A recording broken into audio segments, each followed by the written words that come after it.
Hello my dear students, welcome to Magnet Brains. This is Saloni Pandey. So हम पढ़ रहे थे हमारा chapter number 1 that is what is psychology and I hope ये chapter आपको बहुत अच्छे से समझ में आ रहा है। और हमने हमारे प्रीवियस लेक्चर में इस चैप्टर से रिलेटेड ढेर सारे टॉपिक्स को भी डिस्कस कर लिया है। हमने हमारे प्रीवियस लेक्चर में डिस्कस किया अंडरस्टैंडिंग माइंड एंड बिहेवियर, और स्टार्टिंग से ही हमने इसका introduction, meaning of psychology, psychology as a science, as a natural science, social science, हर एक चीज डिटेल में हम डिस्कस कर चुके हैं। आई होप आपने वो सभी लेक्चर्स देख लिए होंगे और अच्छे से सबको समझ लिया होगा। अब जो हमारा नेक्स्ट टॉपिक है जो हम हमारे इस लेक्चर में डिस्कस करने वाले हैं that is popular notions about the discipline of psychology या पॉपुलर बिलीव्स।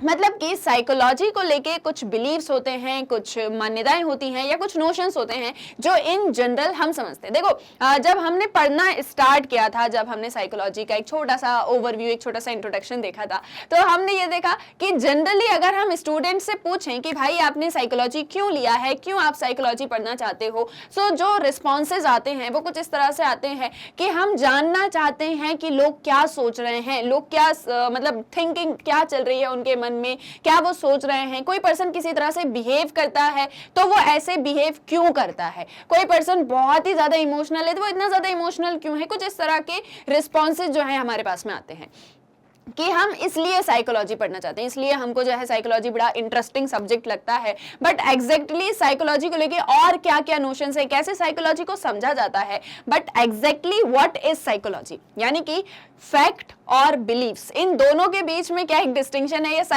साइकोलॉजी को लेके बिलीव्स क्या हैं और फैक्ट क्या होते हैं, ये सारी चीजें हम जो है हमारे इस लेक्चर में डिस्कस करने वाले हैं। सो रेडी हैं सभी? चलो मेरे साथ में नोट्स भी बनाने हैं। ये जो मैं आपको स्टार्टिंग से बोलते हुए आ रही हूँ कि जो भी आपको पढ़ाती हूँ, जो भी इंपॉर्टेंट टॉपिक्स आपको बताती हूँ, वो नोट करते चलो, सब कुछ बाद में बहुत ज्यादा काम आने वाला है। अच्छा देखो, हम सभी हमारी डेली लाइफ में साइकोलॉजिस्ट ही होते हैं, या almost every one of us acts like a psychologist. हम सब एक साइकोलॉजिस्ट ही हैं। आप सोचेंगे हम तो साइकोलॉजी अभी अभी पढ़ना स्टार्ट किया है, हम सब साइकोलॉजिस्ट कैसे बन गए? सो जनरली देखो, हम जानना चाहते हैं, ठीक है, we always want to understand why someone behaved in the manner in which he or she did and come up with a ready explanation. Not only this, most of us has developed our own theory of human behavior.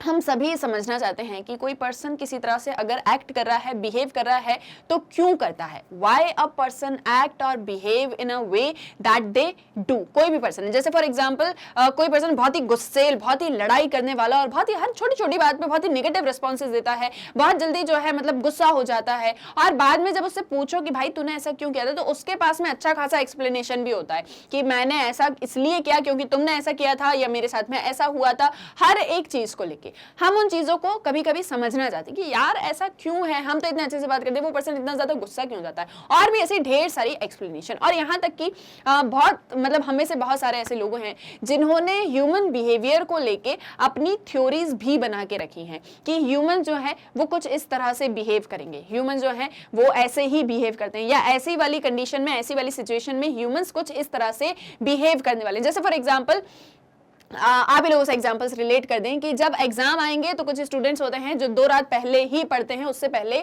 नहीं पढ़ते। तो एक general tendency बन गई कि ज्यादातर students या most of the students, या जो एक वो होता है ना कि आपको ज्यादा चीजें कब याद होंगी, तो जब आपका 2 दिन पहले, मतलब जब आपका एग्जाम होगा उसके 2 दिन पहले ही आप पढ़ने बैठते हो। तो ये कुछ ऐसी थ्योरीज, ये कुछ ऐसी चीजें जो हमने ह्यूमन बिहेवियर को लेके ऑलरेडी सेट करके रखी। Like if we want some worker to perform better than he or she has in the past, we know that we will need to push him or her, maybe even use a stick because people are basically lazy. देखो कुछ examples अगर हम discuss करें, just suppose कोई worker है, हम उस worker से चाहते हैं कि भाई ये ज्यादा से ज्यादा काम करिए, बहुत धीरे धीरे काम करते हैं, इतना प्रोडक्शन ही नहीं वो हो पाता है हमारा, तो हम क्या करेंगे, उसको थोड़ा सा पुश करेंगे। ऐसे नहीं कि हम उसको धक्का मार देंगे जाके, हम उसको थोड़ा सा जो है या तो हम उसको मोटिवेटेड फील कराएंगे, या हम उसको थोड़ा सा बोलेंगे कि भाई आप जो है अच्छे से वर्क करो। जैसे फॉर एग्जाम्पल सपोज कोई वर्कर है जो फैक्ट्री में वर्क करता है और वो डेली जो है अच्छे से काम नहीं करता, डेली जो है टाइम पे नहीं आता, तो हम इन जनरल एक जनरल जो चीज होती है वो क्या होती है कि भाई हम उसको पहले तो बोलेंगे, अच्छे से बोलेंगे कि भाई अच्छे से काम करो, क्योंकि बहुत बार ऐसा होता है कि लोग बहुत लेजी होते हैं जो काम नहीं करना चाहते, तो फिर हम उनको जो है एक मतलब नोटिस भी प्रोवाइड करेंगे कि आप अगर अच्छे से काम करते हो तो ठीक है, नहीं तो फिर हम आपको टर्मिनेट कर देंगे। तो इस तरह से हमारे एक अपने जो है थ्योरीज होती हैं ह्यूमन बिहेवियर को लेके। कुछ लोग जो हैं बड़े ही लेजी होते हैं, जब तक आप उनको डांट पीट के जो है काम करने के लिए नहीं बोलोगे तब तक वो काम नहीं करेंगे। कुछ स्टूडेंट्स होते हैं जो मतलब उनके पेरेंट्स को ऐसा लगता है कि यार ये हमारे बच्चे ना बड़े ही जो है लेजी बच्चे हैं, बिल्कुल नहीं पढ़ते, इनको बस खेलने को बोल दो, दिन भर टीवी देखने को बोल दो, इनको जब तक डांटेंगे नहीं तब तक ये पढ़ेंगे नहीं। तो उन बच्चों को हमेशा जो है डांट पड़ती रहती है। तो मतलब कि हमने ह्यूमन बिहेवियर को लेके या बिहेवियर को लेके कुछ थ्योरीज बना के रखी, कुछ अपने मन में जो है चीजें सेट करके रखी कि ऐसा ही होता होगा, and that is what called our common sense. ये जो पॉपुलर थ्योरीज होती हैं ह्यूमन बिहेवियर को लेके, ये सारी चीजें कॉमन सेंस पर बेस्ड होती हैं। कॉमन सेंस लाइक मुझे ऐसा लगता है, मेरा कॉमन सेंस ऐसा कहता है कि यही चीजें होती होंगी। जैसे फॉर एग्जांपल हमने यहाँ एक वर्कर का एग्जांपल लिया, तो वो वर्कर जो है काम नहीं कर रहा है, वो वर्कर जो है थोड़ा सा लेजी है, तो मेरा कॉमन सेंस ऐसा कहता है कि अगर हम उसको थोड़ा सा है पुश करेंगे, अगर हम उसको थोड़ा बोलेंगे, थोड़ा डांटेंगे, तो वो शायद जल्दी से और अच्छा काम करने लग जाए। और हो सकता है कुछ दिन बाद वो वापस से लेजी हो जाए, जब हमने उसको डांटना बंद कर दिया तो हमें उसको वापस से डांटना पड़ेगा। सो मतलब हमारे कॉमन सेंस के बेसिस पर हम ये थ्योरीज जो हैं बनाते रहते हैं। But the most important thing is that common sense may or may not be true if investigated scientifically. अगर उन्हीं कॉमन सेंस को हम साइंटिफिकली स्टडी करें, हम उनको जो है उनके ऊपर रिसर्च करें, उनके ऊपर फैक्ट्स की बात करें, सो वो कभी सही हो भी सकते हैं और वो कभी सही नहीं भी होते हैं। यानी कि कॉमन सेंस में और may not be true if investigated scientifically. अब ये कैसे होने वाला है, तो सबसे पहले तो ये काम करो कि ये वाला पॉइंट जो है नोट कर लो, और अगर बुक से ही पढ़ रहे हो तो बुक में इस लाइन को जो है मार्क कर लो, ठीक है। ये एक इंपॉर्टेंट पॉइंट है, ये आपको मतलब इस एक पॉइंट को समझोगे तो आगे का जो लेक्चर है वो आपको समझ में आएगा कि कॉमन सेंस हमेशा सही नहीं होते हैं, सही भी होते हैं बट जब हम उन्हें साइंटिफिकली इन्वेस्टिगेट करते हैं तब वो हमेशा सही नहीं होते। In fact you will find that common sensical explanations of human behaviour are based on hindsight and explain very little। और बहुत बार ऐसा भी होता है कि जो कॉमन सेंस एक्सप्लेनेशंस होती हैं ह्यूमन बिहेवियर को लेके वो हाइंडसाइट होती हैं। हाइंडसाइट का मतलब क्या हो गया यहाँ पर कि अक्सर जो ह्यूमन बिहेवियर को लेके कॉमन सेंस जो है बोला जाता है कि हमको ऐसा लगता है या कॉमन सेंस ऐसा कहता है या ह्यूमंस इस तरह से बिहेव कर रहे हैं तो हमें ऐसा लगता है, ये सारी चीजें हाइंडसाइट पर बेस्ड होती हैं। हाइंडसाइट का मतलब क्या हो गया यहाँ पर कि जैसे फॉर एग्जांपल आपने कहावत सुनी होगी, अगर नहीं सुनी है तो मैं सुना देती हूँ आपको कि जब तक इंसान को ठोकर नहीं लगती तब तक वो नहीं सुधरता।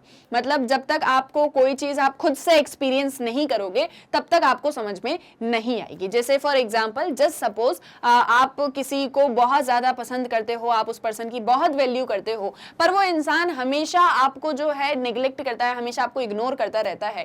आप हमेशा ये करते रहोगे, लेकिन एक दिन आपको ऐसा फील होगा कि नहीं यार मुझे ये चीज नहीं करनी चाहिए क्योंकि ये पर्सन हमेशा मुझे जो है मतलब मेरी बिल्कुल वैल्यू नहीं रखता, मुझे बहुत डिसरिस्पेक्ट जो है मतलब डिसरिस्पेक्टफुल फील करवाता है। तो उस दिन से आप उस पर्सन को जो है मतलब वैल्यू देना छोड़ दोगे। या इन शॉर्ट आप किसी के लिए बहुत कुछ करते हो बट वो मतलब वही सारी चीजें कि जब तक आप चीजों को एक्सपीरियंस नहीं करोगे, जब तक आप खुद से उन चीजों को एक्सपीरियंस नहीं करोगे तब तक आपको चीजें समझ में नहीं आने वाली हैं। क्लियर है? आए यहां तक समझ। तो हाइंडसाइट का मतलब क्या है कि जब तक आप उसको एक्सपेरिमेंट नहीं करने वाले हो तब तक आपको चीज समझ में नहीं आएगी। तो कॉमन सेंस जो हमारा एक डेवलप हो जाता है वो तभी होता है जब हम कुछ चीजों को एक्सपीरियंस कर लेते हैं, और हमारा कॉमन सेंस ह्यूमन बिहेवियर को लेके बहुत कम एक्सप्लेन करता है। अब ये जो मैंने आपको बोला, अभी हम एक एग्जाम्पल लेंगे, इससे आपको अच्छे से समझ में आएगा कि एग्जैक्टली ये कॉमन सेंस जो है ये हाइंडसाइट कैसे होता है और ये कैसे हमारे बिहेवियर को बहुत कम बताता है। Like for example just suppose if a friend you love goes away to a distant place, what will happen to your attraction for him or her? just suppose आपका कोई फ्रेंड है या फिर मतलब जो भी आपका फ्रेंड है वो आपका बेस्ट फ्रेंड है, आप हो और आपका एक फ्रेंड है। just suppose राम है और श्याम है, ठीक है। राम श्याम दोनों जो हैं वो बड़े ही बेस्ट फ्रेंड्स हैं, ठीक है। आप हो मान लो और आपका जो भी फ्रेंड है आप लोग बेस्ट फ्रेंड हो। बट जस्ट सपोज श्याम को किसी रीजंस की वजह से कहीं दूसरी जगह पर जाना पड़ा। आज जस्ट सपोज आप लोग जयपुर में रहते हो, जस्ट सपोज एग्जांपल, ठीक है, आप जयपुर में रहते हो बट श्याम के में भी पेरेंट्स का ट्रांसफर हो गया है और श्याम को अब आसाम जाके रहना पड़ेगा। तो ठीक है, दोनों जो है एक दूसरे से दूर हो गए। आप एक दूसरे को बहुत ज्यादा पसंद करते थे, आपकी बहुत अच्छी फ्रेंडशिप थी, आपको साथ में रहना बहुत अच्छा लगता था, लेकिन अब आप जो जो है दूर दूर हो गए, ठीक है, अब जो है आप उससे दूर हो गए हो, अब आप उससे अलग हो चुके हो, तो आपका जो एक अट्रैक्शन था उस पर्सन को लेके वो अब कैसा रहेगा, मतलब आपकी दोस्ती पर इस एक चीज से क्या अफेक्ट पड़ने वाला है, ये क्वेश्चन है, ठीक है, ये क्वेश्चन है। Now there are two sayings which you may recall to answer this question. इस चीज को लेके अब दो चीजें होने वाली हैं, मतलब कि आपकी फ्रेंडशिप पर क्या अफेक्ट पड़ने वाला है, इसको लेके दो चीजें होंगी। क्या दो चीजें होंगी? सबसे पहले तो out of sight out of mind. एक थीम है कि out of sight out of mind, जब तक इंसान आपके सामने रहता है तब तक आप हमेशा उसके बारे में सोचते रहते हो, हमेशा वो आपके दिमाग में होता है, आप हर एक चीज में उसको इंक्लूड करते हो, आपकी खुशियों में, आपके दुख में, हर एक चीज में वो इंसान साथ में होता है। लेकिन जब वो आपसे दूर चला जाता है तो धीरे धीरे आप उसके बारे में भूलने लग जाते हो, ठीक है, that is out of sight out of mind. मैं मेरे आंखों से, मेरी नजरों से दूर चला गया तो मतलब कि अब वो मेरे दिमाग में भी नहीं है। एक चीज ये हो सकती है कि जब राम और श्याम दोनों अलग अलग हो गए तो श्याम और राम अब अलग अलग हो चुके हैं, तो भाई दोनों जब एक दूसरे के साथ में नहीं है, सामने नहीं है, तो धीरे धीरे करके दोनों एक दूसरे को भूल जाएंगे। एक तो ये पॉसिबिलिटी हो सकती है, ये आपकी फ्रेंडशिप पे असर हो सकता है कि हो सकता है आप एक दूसरे को भूल जाओ। सेकेंड सेइंग क्या है? Distance makes the heart grow fonder. जब आप दूर होते हो तो आपके जो दिल होते हैं, मतलब दिल इन द सेंस कि आपके जो हार्ट है, जो आपका प्यार है, जो आपका लव है, जो आपका अट्रैक्शन है, जो आपका अफेक्शन है, वो और ज्यादा मजबूत हो जाता है, वो और ज्यादा ग्रो करने लग जाता है। एक क्या पॉसिबिलिटी हो गई कि या तो आप धीरे धीरे एक दूसरे को भूल जाओगे और आपकी फ्रेंडशिप खत्म हो जाएगी। दूसरी पॉसिबिलिटी ये है कि जब आप एक दूसरे से दूर दूर होते हो तो आप एक दूसरे की वैल्यू को समझते हो, ठीक है, कि यार वो पर्सन जब मेरे साथ में होता था तो हमेशा मुझे जहां भी जाना होता था मेरे साथ में चल देता था। जैसे राम और श्याम की हम बात करें, आपके क्लासमेट्स की ही हम बात करें कि आप दोनों फ्रेंड हो, दोनों क्लास में ही हो, ठीक है। अब आप सोचते हो यार जब पास में होता था तो इससे इतनी सारी ढेर सारी बातें डिस्कस कर देता था, गॉसिपिंग कर लेता था, लड़कियां हो गई, लड़के हो गए, कोई भी हो गया, ठीक है, और इसके साथ में हमेशा लंच करता था, ढेर सारी बातें शेयर करता था, मुझे सिर्फ इसी के साथ रहना अच्छा लगता था। मतलब उस पर्सन की वैल्यू जो है अब वो आपको समझ में आ रही है और आपके और उसके बीच के जो रिलेशंस हैं, जो फ्रेंडशिप है, वो और ज्यादा स्ट्रांग होने वाली है और ज्यादा ग्रो करने वाली है। तो दो चीजें हो सकती हैं अगर आपके फ्रेंड जो है एक दूसरे से अलग हो गए तो। Both of them make opposite statement, so which one is true. अब ये दोनों क्या है? ये दोनों कॉमन सेंस है कि एग्जैक्टली क्या हो सकता है या हमको क्या एक चीज लगती है कि जब दो पर्सन अलग हो जाते हैं तो क्या एक चीज होती है उसमें, ये हमारा कॉमन सेंस कहता है। और ये दोनों स्टेटमेंट एक दूसरे से अलग है। एक या तो बिल्कुल दोस्ती खत्म या फिर आप एक बहुत ही ज्यादा और ज्यादा अच्छे दोस्त बन जाओगे, ठीक है, दो चीजें हो सकती हैं। The explanation you choose will depend on what happens in your life after your friend leaves. But exactly क्या चीज होने वाली है, ये क्या हो गया? ये नोशन है, ये हमको लगता है कि ऐसा हो सकता है या इन दोनों में से कोई भी एक चीज पॉसिबल है जो हो सकती है, ये हम पॉसिबिलिटी की बात करें।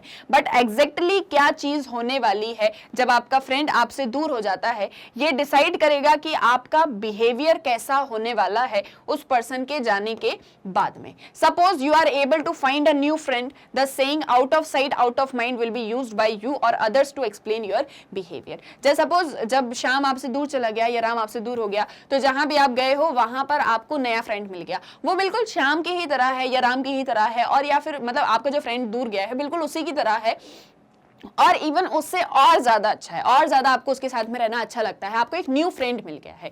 तो फिर वो वाली जो बात है कि out of sight out of mind, वो सही हो जाएगी कि हाँ भाई दूर चला गया तो अब धीरे धीरे मैं उसको भूलने लग गया और उसकी जगह किसी और ने ले ली, अब मेरा कोई और बेस्ट फ्रेंड बन गया है। तो ये एक चीज हो सकती है, ये एक आपके बिहेवियर पर डिपेंड करता है, ठीक है, कि अगर आपको नया फ्रेंड मिल गया है तो। और अगर आपको कोई एक नया फ्रेंड नहीं मिला है तो आप उसी पर्सन को याद करते रहोगे कि यार वो था तो सब कुछ कितना अच्छा रहता था, या वो थी तो कितना अच्छा था सब कुछ, मतलब कोई भी हो सकता है ना, ठीक है, आपकी फ्रेंड हो, जो भी हो सकते हैं। तो आप क्या करोगे कि आप उनको जो है रिमेंबर करते रहोगे, आप उनको याद करते रहोगे। In the case the saying distance make the heart grow fonder will explain your behaviour. तो यहाँ पर क्या एक चीज हो गई कि आप जब दूर होते हो तो एक दूसरे की वैल्यू आपको समझ में आती है और आप और ज्यादा एक दूसरे के बारे में जो है सोचने लग जाते हो, आपकी रिलेशनशिप, आपकी फ्रेंडशिप और ज्यादा स्ट्रांग हो जाती है। So notice that in both the cases the explanation follows the occurrence of behaviour. तो दोनों ही केसेस में आपका बिहेवियर बताएगा कि आपकी रिलेशनशिप किस तरह की होने वाली है। तो जो हमारा क्वेश्चन था कि जब आपका फ्रेंड आपसे दूर हो जाता है तो आपके और उसके बीच का ये जो एक अट्रैक्शन है, ये जो एक फीलिंग है, इसका क्या होने वाला है ये डिपेंड करता है आपके बिहेवियर पर। तो यानी कि जो एक चीज़ हमने हमारे प्रीवियस लेक्चर में डिस्कस करी थी, understanding mind and behaviour,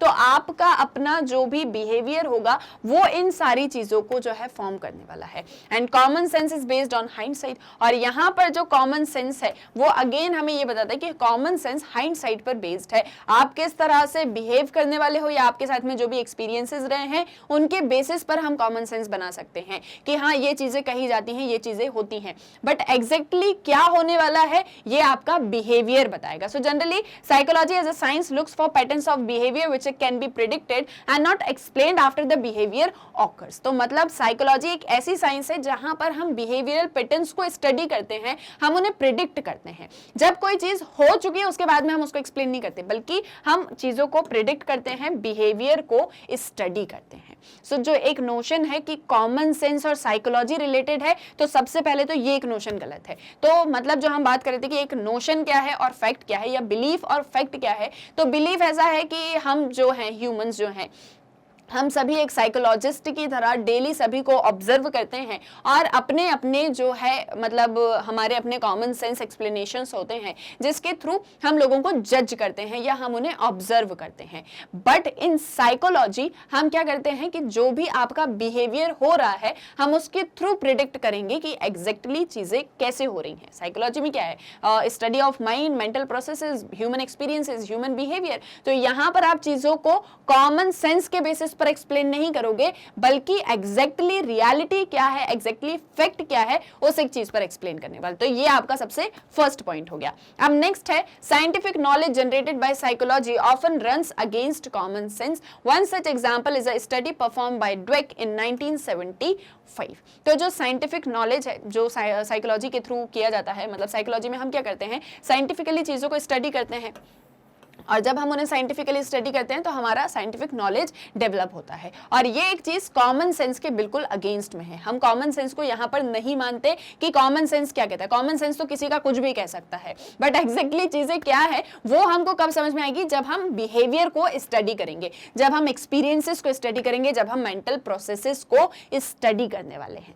clear है, ये भी आगे यहाँ तक समझ में, इसमें भी कोई डाउट तो नहीं है। अब देखो एक और एग्जांपल यहाँ पर हम देखते हैं कि कैसे जो है साइकोलॉजी का नॉलेज और कॉमन सेंस का नॉलेज एक दूसरे से बिल्कुल डिफरेंट होता है। तो एक स्टडी ड्वेक जो है 1975 में कंडक्ट करती हैं, and she was concern with children who gave up too easily when faced with a difficult problem और फेलियर। तो वो यहाँ पर क्या एक चीज डिस्कस करी है कि वो सारे बच्चे जो बहुत जल्दी गिव अप कर देते हैं, जब भी उनके सामने कोई डिफिकल्ट प्रॉब्लम आती है, जब वो बार बार फेल होते हैं तो वो गिव अप कर देते हैं। उन्हें ऐसा लगता है कि अब दोबारा कोशिश करने का कोई मतलब नहीं है क्योंकि मुझे बार बार फेलियर ही मिलने वाला है। तो ऐसे स्टूडेंट्स पर उन्होंने स्टडी, ऐसे चिल्ड्रन पर उन्होंने स्टडी जो है कंडक्ट करी जो बहुत जल्दी गिव अप कर देते हैं, ठीक है, जो बहुत जल्दी जो है निराश हो जाते हैं और ऐसे सोचते हैं कि यार मुझे ये नहीं करना, मुझसे ये नहीं हो पाएगा। ऐसे बच्चों के ऊपर उन्होंने स्टडी करी। She wondered how they could be helped। उन्होंने ये सोचा कि ऐसे बच्चों की हम कैसे हेल्प करें जो बहुत जल्दी गिव अप कर देते हैं। क्योंकि देखो जनरली होता ये है कि अगर बच्चों के अंदर ये चीज़ आ जाती है कि हमको जो है बहुत जल्दी गिव अप कर देना है, हम कोशिश ही नहीं करेंगे, हम ट्राई ही नहीं करेंगे, तो आगे उनके लिए जो इतनी लंबी लाइफ है वो उसमें कैसे सर्वाइव कर पाएंगे। यहाँ उनको और भी ढेर सारा स्ट्रगल करना है और भी ढेर सारी प्रॉब्लम्स को फेस करनी है। तो अगर वो इतनी जल्दी गिव अप कर पाएंगे तो वो इस पूरे कॉम्पिटिटिव वर्ल्ड में सर्वाइव नहीं कर पाएंगे। तो वो ऐसे सोचती कि अब मैं ऐसे बच्चों को कैसे हेल्प करूं जो बहुत जल्दी गिव अप कर देते हैं। So common sense tells us. अब यहाँ पर एक तरफ देखो कॉमन सेंस को समझो और दूसरी तरफ साइकोलॉजी को। कॉमन सेंस क्या कहता है? कॉमन सेंस ये कहता है कि give them easy problems in order to increase their success rate so that their confidence goes up and only later should we give them difficult problems which they will be able to solve because of their new found confidence. Common sense क्या कहता है कि अगर बच्चे बहुत जल्दी give up कर दे रहे हैं तो हमें उन्हें इजी प्रॉब्लम्स देनी चाहिए। मतलब कि जब बच्चों के सामने डिफिकल्ट प्रॉब्लम्स आती हैं तो वो गिव अप कर देते हैं। क्वेश्चन ये है, देखो यहां पर समझो, क्वेश्चन क्या है कि जब डिफिकल्ट प्रॉब्लम्स आती हैं, जब डिफिकल्ट प्रॉब्लम आती है तो बच्चे जो हैं वो गिव अप कर देते हैं। मतलब कि अब जो है वो इसको सॉल्व नहीं कर सकते और वो हार मान लेते हैं। ये क्वेश्चन है, ठीक है, ये क्या है? ये है क्वेश्चन। कॉमन सेंस क्या कहता है? कॉमन सेंस कहता है कि पहले बच्चों को इजी प्रॉब्लम्स देनी चाहिए, मतलब छोटी मोटी प्रॉब्लम्स जो हैं आपको उनको देनी चाहिए। और जब वो इन छोटी छोटी प्रॉब्लम्स को सॉल्व कर लेंगे और थोड़ा सा भी उनका सक्सेस रेट जो है बढ़ेगा, मतलब छोटी छोटी प्रॉब्लम्स को सॉल्व करके जब उन्हें ऐसा लगेगा कि हाँ यार ये भी मुझसे सॉल्व हो रहा है, ये भी मुझसे सॉल्व हो जा रहा है, मैं कर सकता हूँ, जब उनके अंदर थोड़ा सा कॉन्फिडेंस डेवलप होगा तब हमको उन्हें डिफिकल्ट प्रॉब्लम्स देना चाहिए। तब जो है हमको उन्हें डिफिकल्ट प्रॉब्लम्स देना चाहिए। मतलब पहले आप इजी प्रॉब्लम्स दो, उन्हें छोटी छोटी चीजें दो, फिर उसके बाद में जो है बड़ी प्रॉब्लम दो। जैसे फॉर एग्जांपल, जैसे सपोज एक छोटा सा एग्जांपल लेते हैं, वैसे तो अभी हम एग्जांपल्स पढ़ेंगे। जैसे सपोज कोई पर्सन है, उसने नई नई गाड़ी चलाना सीखा है, ठीक है। अब वो नई नई गाड़ी चलाता है तो उसको ना ब्रेकर पर से गाड़ी निकालना नहीं आता, उसको नहीं पता कि मैं ब्रेकर से कैसे गाड़ी लेके आऊं। तो वो क्या करता है, गाड़ी से उतरता है, फिर ब्रेकर से गाड़ी को पास करता है, फिर गाड़ी पे बैठता है, फिर गाड़ी चलाता है। जैसे सपोज ऐसा कोई पर्सन है, तो कॉमन सेंस क्या कहता है कि पहले उसको छोटे छोटे ब्रेकर्स पर से गाड़ी उतारना सिखाओ, फिर उसके बाद में जब बड़ा ब्रेकर दोगे तो वो अपने आप वहां से गाड़ी को निकाल लेगा, ठीक है। ब्रेकर देखे ना, ब्रेकर होते हैं रोड पे, तो इस तरीके से कॉमन सेंस ये एक चीज आपको कह रहा है, ठीक है। अब कॉमन सेंस की बात हमने सुन ली, बट एग्जैक्टली साइकोलॉजी क्या कहता है, क्या एक सारी चीजें हैं। तो ड्वेक ने स्टडी जो है स्टार्ट करी। उन्होंने देखा कि कॉमन सेंस तो ये एक चीज कहता है कि भाई पहले छोटी छोटी प्रॉब्लम दो, उसके बाद में बड़ी प्रॉब्लम देना, तो कॉन्फिडेंस आ जाएगा, तो शायद उसे भी सॉल्व कर पाएंगे और गिव अप नहीं करेंगे। तो ड्वेक ने एक स्टडी कंडक्ट करी। उन्होंने क्या किया, 25 स्टूडेंट्स लिए उन्होंने, and she took 2 groups of students who were trained for 25 days in solving math problem। उन्होंने क्या किया, 2 ग्रुप बनाए, एक A ग्रुप और एक B ग्रुप, ठीक है। ये 2 ग्रुप हैं स्टूडेंट्स के। जैसे सपोज इसमें भी 10 स्टूडेंट्स हैं और इसमें भी 10 स्टूडेंट्स हैं। इन सभी 10 स्टूडेंट्स को 25 डेज तक इनको ट्रेनिंग दी गई कि आप मैथ्स की प्रॉब्लम्स को कैसे सॉल्व कर सकते हो। मतलब इन बच्चों को मैथ्स से सिखाया गया कि मैथ में जो भी प्रॉब्लम्स होती हैं, मैथ्स में जो भी सम्स होते हैं, जो भी क्वेश्चंस होते हैं, उनको कैसे कैलकुलेट करना है, ये सारा कुछ उनको सिखाया गया। First group was given easy problems which they were always able to solve. तो ये जो ए ग्रुप है, इनको इजी प्रॉब्लम्स दिए गए, इनको इजी क्वेश्चंस दिए गए जो ये इजीली सॉल्व कर पा रहे थे, ठीक है। इनको जो है इजी क्वेश्चंस दिए। सेकेंड ग्रुप को मिक्स क्वेश्चंस दिए जिसमें इजी और डिफिकल्ट दोनों ही तरह के क्वेश्चंस थे। तो इनको इजी प्लस डिफिकल्ट क्वेश्चन दोनों ही क्वेश्चंस दिए कि आप इजी क्वेश्चंस भी करो और साथ साथ में थोड़े थोड़े डिफिकल्ट क्वेश्चंस भी आपको करना है। Obviously in case of difficult problems they failed. अब यहाँ पर बच्चों को इजी प्रॉब्लम्स दिए गए तो इन्होंने सारे सॉल्व कर लिए, इनको बहुत अच्छा लग रहा था कि भाई यार हम तो सारा सॉल्व करते चले जा रहे हैं। लेकिन जो बी ग्रुप के बच्चे थे उन्हें इजी प्रॉब्लम्स तो जल्दी जल्दी सॉल्व कर ली, लेकिन डिफिकल्ट प्रॉब्लम्स में उनको बहुत दिक्कत आती थी और जनरली होता ये था कि उनसे ये क्वेश्चंस नहीं बनते थे और वो इसमें फेल हो जाते थे। क्लियर है, आइए ये भी समझ में। Now what happened, whenever this happened, Dweck told them that their failure was because they had not tried hard enough and persuaded them not to give up and keep trying। तो जब यहाँ B group के बच्चों ने जो है difficult question में fail होना स्टार्ट किया तो उनका थोड़ा सा मॉरल डाउन हो गया। तो ड्वेक ने उन्हें कहा, जब भी वो डिफिकल्ट क्वेश्चंस नहीं कर पाते थे तो ड्वेक ने उन बच्चों को कहा कि आप इसलिए फेल हो रहे हो क्योंकि आप अच्छे से जो है प्रैक्टिस नहीं कर रहे हो। अगर आप अच्छे से प्रैक्टिस करोगे और अच्छे से मेहनत करोगे तो आप इन डिफिकल्ट क्वेश्चंस को भी कर लोगे। आपको गिव अप नहीं करना है, आप ट्राई करते रहो, because practice makes you perfect. तो जब आप प्रैक्टिस करते रहोगे तो आप इन डिफिकल्ट क्वेश्चंस को भी आंसर कर पाओगे। ऐसा ड्वेक ने किसे कहा, जो बी ग्रुप के बच्चे थे उनको ड्वेक ने ये एक चीज बताई।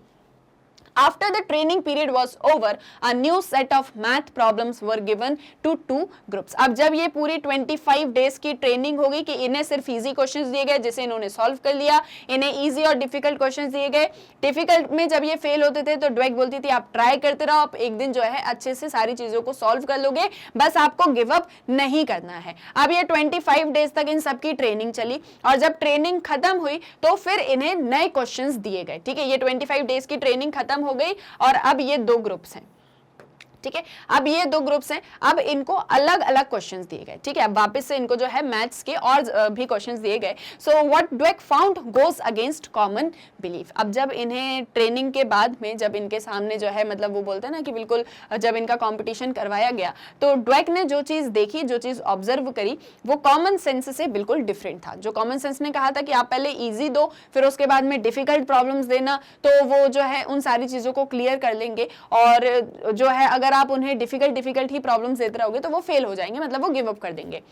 Those who had always succeeded because they were given easy problems gave up much faster when they faced failure than those who had experience of both success and failure and were taught to attribute failure to lack of their effort. तो देखो common sense ने क्या बोला था, पहले easy problems देना, easy के बाद में जब डिफिकल्ट प्रॉब्लम्स दोगे तो वो पर्सन पास कर जाएंगे. तो इन्हें इजी प्रॉब्लम्स दी थी, लेकिन जब इन्हें डिफिकल्ट प्रॉब्लम्स दी गई तो ये हो गए फेल. जब इन्हें डिफिकल्ट प्रॉब्लम्स दी तो ये हो गए फेल. और ये वाले स्टूडेंट्स जिन्हें इजी और डिफिकल्ट हर एक तरह के क्वेश्चंस दिए जाते थे, ये सारे के सारे हो गए पास.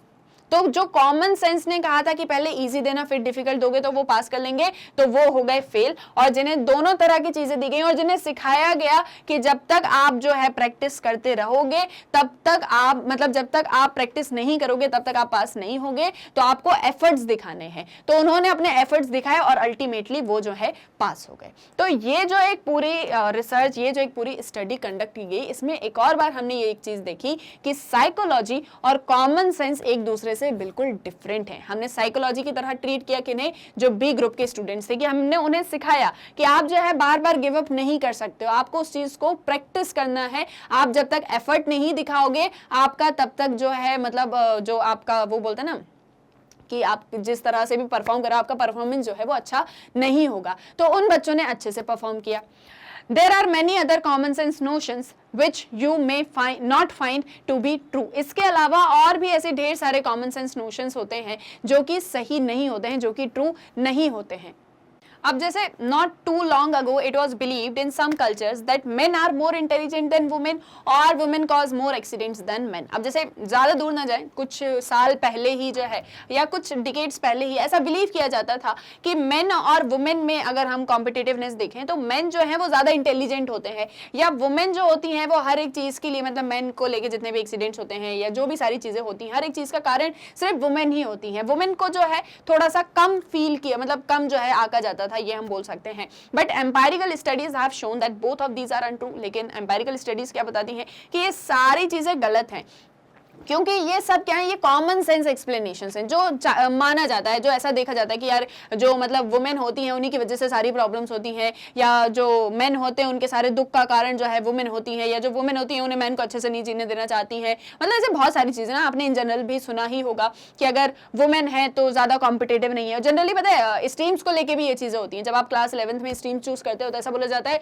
कि लड़कियां हैं, सो लड़कियां हैं या मतलब जो भी गर्ल्स हैं उनके लिए ज़्यादा बेटर होगा कि वो आर्ट्स स्ट्रीम ले लें, क्योंकि उसमें जो है ज़्यादा सारी चीज़ें नहीं होती. बट आप देख रहे हो कि कितना ज़्यादा जो है धीरे धीरे चीज़ें डेवलप हुई हैं. अगर आप इन चीज़ों को एम्पायरिकली स्टडी करो सो जो है ये सब कुछ, ये सारा डेटा अनट्रू है, ये बिल्कुल सही नहीं है. आज के टाइम में देखो आप, वुमेन्स जो है मेन से ज़्यादा इंटेलिजेंट हैं, ज़्यादा जो है अपने करियर में बहुत अच्छे से परफॉर्म कर रही हैं, और हर एक स्फीयर में आज के टाइम में वुमेन है, चाहे टीचिंग स्फीयर हो, चाहे इंजीनियरिंग हो, चाहे फिर आपका जो है एयरफोर्स में हो, मिलिट्री में हो, हर एक चीज में वुमेन आज हमको देखने को मिल रही है. हर जगह इंटेलिजेंट है, हर सारे काम कर रही है. इवन मेन जो चीज नहीं कर पाते वो वुमेन कर पाती हैं. सो हर एक चीज में वुमेन इंटेलिजेंट है अगर आप एम्पायरिकली स्टडी करो. सो तो ये जो डेटा है that's untrue. Then common sense also tells us that one is not able to give one's best if you are asked to perform before a large audience. अब common sense ये भी बोलता है कि जब सपोज मान लो मैं हूं और मुझे ऐसा कहा जाए कि आपको जो है 5000 पीपल के सामने जाके स्पीच देनी है, तो वो पर्सन बहुत अच्छे से परफॉर्म नहीं कर पाएगा क्योंकि उसके सामने एक बहुत बड़ी ऑडियंस है. जनरली हमने भी ये चीजें देखी हैं कि जैसे फॉर एग्जांपल कोई स्टूडेंट है, उस स्टूडेंट को बोला जाए कि आज जो, या फिर मान लो स्कूल में कोई फंक्शन है और उस फंक्शन में जो है जस्ट सपोज चीफ मिनिस्टर आने वाले हैं और आपको जो है उस दिन स्पीच देनी है, सबका फोकस आप ही के ऊपर रहेगा, तो वो थोड़ा सा पर्सन जो है नर्वस हो जाता है, थोड़ा सा डर जाता है, अरे यार मेरे को इतने सारे लोग देखेंगे, मैं कैसे जो है परफॉर्म करूंगा, कैसे काम करूंगा. कॉमन सेंस क्या कहता है कि वो पर्सन फिर अच्छे से एक्सप्लेन नहीं कर पाएगा, वो पर्सन अपना बेस्ट नहीं दे पाएगा. बट साइकोलॉजी क्या कहती है? साइकोलॉजी ये बोलती है कि if you have practised well you can actually perform better because the presence of others helps your performance. अगर आपने बहुत अच्छे से प्रैक्टिस की है, अगर आपने हर एक चीज को लेके बहुत अच्छे से पढ़ा है, बहुत अच्छे से रिवाइज किया है, बहुत बार प्रैक्टिस करी है, सो एज हमने सुना है प्रैक्टिस मेक्स मैन परफेक्ट। सो जब आप अच्छे से प्रैक्टिस करोगे सो आप बहुत अच्छा परफॉर्म कर सकते हो, क्योंकि वहां आपके सामने ऑडियंस है। वो ऑडियंस जब आपको चीयर करती है ना, जब वो आपको मोटिवेटेड फील कराती है, तो आप और अच्छे से अपना परफॉर्मेंस देते हो। तो इसीलिए आपको वहां प्रैक्टिस की जरूरत है। वहां पर दिक्कत ऑडियंस नहीं है, दिक्कत है आपकी प्रैक्टिस। आप अगर अच्छे से प्रैक्टिस करोगे तो आप बहुत अच्छा परफॉर्म कर सकते हो। बहुत सारे स्टूडेंट्स होते हैं वो तो कितना बढ़िया परफॉर्म करते हैं। आपने देखा होगा कि स्पेशली अभी ऐसा स्टार्ट हुआ है कि प्राइम मिनिस्टर जो है वो बहुत सारे स्टूडेंट्स के साथ में मिलते हैं, उनसे बातें करते हैं पढ़ाई को लेके कि किस तरह की प्रॉब्लम्स आ रही हैं, ये सारी चीजें। सो वो बच्चे कितना अच्छे से बोल पाते हैं, कितना अच्छे से जो है अपनी बात को कन्वे कर पाते हैं। क्यों? कारण क्या है? क्योंकि उनने बहुत अच्छे से प्रैक्टिस की हुई है।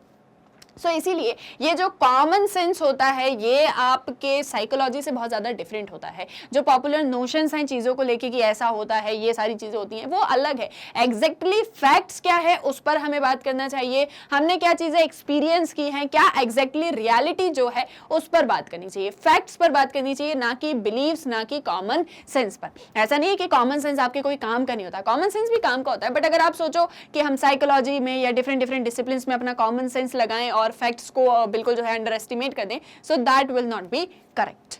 क्लियर है? आई ये भी समझ में। सो आई होप जितने भी एग्जांपल्स मैंने आपको दिए वो भी सारे अच्छे से समझ में आ गए होंगे, और जो भी हमने यहाँ पर पढ़ा वो हर एक चीज बिल्कुल क्रिस्टल क्लियर हो गई है। तो मुझे सारा कुछ कमेंट सेक्शन में बताओ कि सब कुछ जो है बिल्कुल समझ में आ गया है। Now it is hoped that as you go through this textbook you will discover many of your beliefs and understandings of human behavior will change। और ये एक चीज भी है कि जैसे जैसे साइकोलॉजी पढ़ोगे, जैसे जैसे नेक्स्ट चैप्टर्स में आते जाओगे, तो जो आपकी एक अंडरस्टैंडिंग है ह्यूमन बिहेवियर को लेके, आपकी जो एक थिंकिंग है ह्यूमन बिहेवियर को लेके, वो बहुत हद तक चेंज हो जाएगी, क्योंकि एग्जैक्टली रियलिटी क्या होती है वो आपको जानने को मिलेगी। And you will also gather that psychologists are different from astrologers, तांत्रिक या पाम रीडर्स। बहुत बार ऐसा होता है कि जिसने भी साइकोलॉजी की होती है, जैसे मेरे भी बहुत सारे फ्रेंड्स हैं, देखो मैं आपको अपने बहुत सारे फ्रेंड्स के एग्जांपल देती रहती हूँ, क्योंकि ये सारी चीजें मैंने भी ऑब्जर्व करी हैं, मैंने भी एक्सपीरियंस की हैं। तो जो भी मेरे फ्रेंड्स साइकोलॉजी में पढ़ते थे, मतलब जिन्होंने अपना ग्रेजुएशन जो है पर्टिकुलरली साइकोलॉजी से ही किया हुआ है,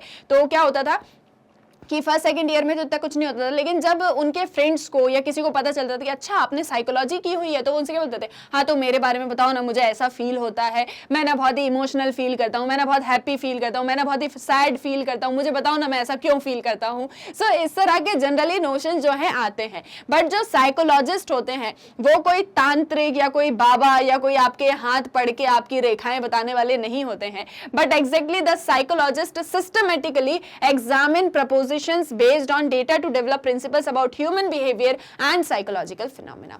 साइकोलॉजिस्ट जो होते हैं वो चीजों को सिस्टमेटिकली एग्जामिन करते हैं, उन पर स्टडी करते हैं, साइंटिफिकली चीजों को पढ़ते हैं, समझते हैं, फैक्ट्स क्या हैं उन चीजों को देखते हैं, और उसके बाद में उनके पास में जो भी डेटा होता है, जो भी उन्हें चीजों को ऑब्जर्व किया होता है, जो भी उन्हें ह्यूमन बिहेवियर को ऑब्जर्व किया है, उसके बेसिस पर वो साइकोलॉजिकल फिनोमेना को बताते हैं। तो अगर आप ऐसा सोच रहे हो कि साइकोलॉजिस्ट के बाद में आप जो है मतलब तांत्रिक बनने वाले हो या कोई ऐसा करियर, तो ऐसा कुछ भी नहीं है। ये सारी चीजें, ये सारे कंसेप्ट्स बिल्कुल वेग हैं। Psychology is all about scientific study, ये आपको ध्यान में रखना है। सो आई होप क्लियर हो गया होगा जो हमारा आज का टॉपिक था, that is popular notions about the discipline of psychology.